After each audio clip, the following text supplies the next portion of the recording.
بسم اللہ الرحمن الرحیم۔ السلام علیکم۔ مزمل وائس آفیشیل میں خوش آمدید۔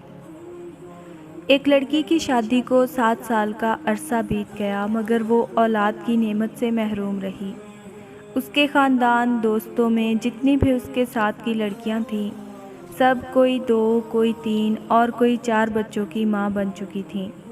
حتیٰ کہ اس کے سسرال میں اس کی نند دیور جن کی شادیاں اس کے بعد ہوئی، وہ بھی اب صاحب اولاد ہو چکے تھے۔ جہاں ہر وقت اسے لوگوں کی اور سسرال والوں کی چبھتی نظروں اور چبھتے سوالوں کا سامنا کرنا پڑتا، وہیں وہ خود بھی ہر پل اپنی سونی گود کی وجہ سے دکھی اور پریشان رہتی۔ اس کی رپورٹس میں بھی ڈاکٹروں نے تقریباً نا امیدی ظاہر کی، جس پر ہر وقت وہ دکھی رہنے لگی۔ مگر دل میں ایک امید بھی رہتی کہ اللہ سے بڑا کوئی ڈاکٹر نہیں، وہ چاہے تو کچھ بھی ناممکن نہیں۔ کبھی بہت زیادہ دل اداس ہوتا تو چھپ کر اپنے کمرے میں جی بھر کر رو لیتی۔ کوئی بھی اس کی تکلیف کو نہیں سمجھ پا رہا تھا کہ وہ اولاد نہ ہونے کی وجہ سے خود کتنی تکلیف اور اذیت سے گزر رہی ہے۔ سسرال والے تو باتیں کرتے ہی تھے، مگر سسرالی رشتہ دار ہمسایوں کی باتیں جلتی پہ تیل کا کام کرتیں، اور اس کی ساس وہ باتیں بات میں کر دیتیں کہ دل چاہتا وہ مر جائے یا کہیں دور چلی جائے ان لوگوں سے۔ پھر وہ ہر نماز میں رو رو کر بس اللہ سے ایک ہی فریاد کرنے لگ گئی کہ وہ اسے اولاد کی نعمت سے نواز دے۔ وقت گزرنے کے ساتھ جب اس کی دیورانی کے ہاں چوتھے بچے نے جنم لیا تو ساس کے طعنوں میں اور شدت آ گئی کہ یہ تو بانجھ ہے، میرا بیٹا بے اولاد رہے گا۔ پھر وہ وقت آیا کہ گھر میں اس کے شوہر کی دوسری شادی کی بات ہونے لگی۔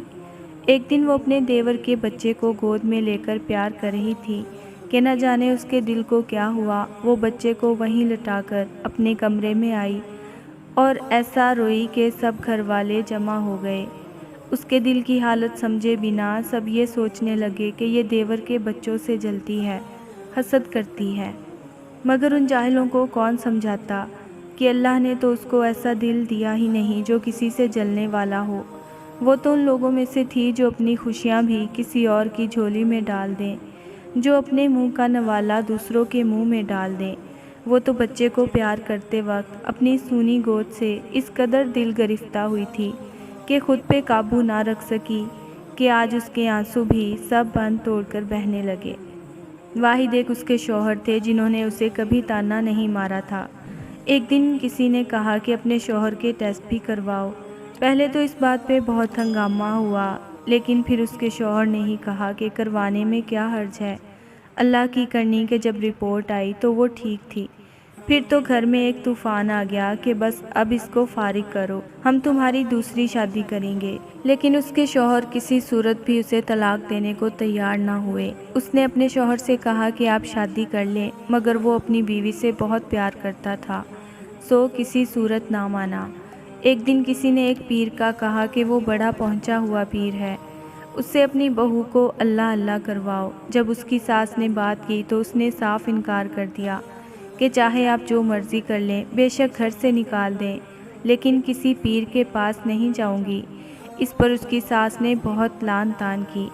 اس نے وضو کیا اور نماز کے لیے کھڑی ہو گئی۔ جب دعا کے لیے ہاتھ اٹھائے تو ایسی رکت طاری ہوئی کہ کچھ بولا نہ جائے۔ پھر سجدے میں گر کر اللہ سے فریاد کی، یا اللہ، اگر تو نے مجھے بے اولاد رکھنا تھا تو تو نے مجھے اس دنیا میں عورت کے روپ میں کیوں بھیجا؟ عورت تو پوری ہی اولاد سے ہوتی ہے، پھر میرے وجود کو ادھورا کیوں رکھا؟ یا اللہ، ساری دنیا کے ڈاکٹر چاہے جو مرضی کہتے رہیں، مجھے بس تیرا ہی آسرا ہے۔ یا اللہ، میری وجہ سے میرے شوہر کو اس تکلیف، اس محرومی سے نہ گزار۔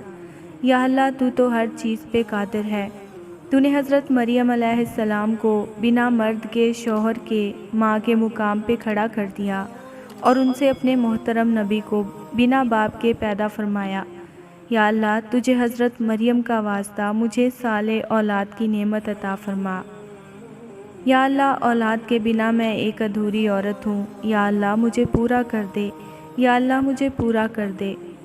اس رات سجدے میں رو رو کر اس نے ایسی فریاد کی کہ اس کی آہ و بکا سن کر کائنات کی ہر چیز اس کی شاید سفارشی بن گئی، اور اللہ پہ اس کا بھروسہ جیت گیا، اور چند ہفتوں بعد وہ ہوا جس کی کسی کو امید بھی نہ تھی۔ ڈاکٹر بار بار اس کی رپورٹس دیکھ رہے تھے، پھر اس کو زندگی کی نوید سنائی گئی کہ وہ ماں بننے والی ہے۔ بنا کسی کی پرواہ کیے وہ یہ سنتے ہی ہاسپٹل کے فرش پہ ہی سجدہ ریز ہو گئی۔ اس لیے چاہے کچھ بھی ہو جائے، کبھی بھی کسی بھی حالات میں مایوس مت ہوں۔ اللہ بڑا کارساز ہے۔ لوگ کچھ بھی کہیں، بس اللہ پہ بھروسہ رکھیں، نہ کبھی کسی کا برا سوچیں، نہ برا کریں۔ دل کی زمین کو ہمیشہ پاک اور صاف رکھیں اور اللہ تعالیٰ پر ہمیشہ بھروسہ رکھیں۔